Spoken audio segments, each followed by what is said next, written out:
Add a printer to your HP Connected account. On your computer or mobile device, go to hpconnected.com/sign in. Before heading ahead into the video, in case you are facing any issue with your HP printer device, get in touch with our HP printer expert. If you already have a printer associated with your account, select Add Printer. Otherwise, the Add Printer screen loads automatically.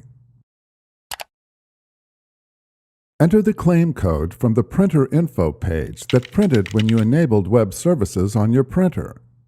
If you do not know how to print a new info page, try the guided tour to assist you. With the printer code entered, select Add to start using web-connected printing services.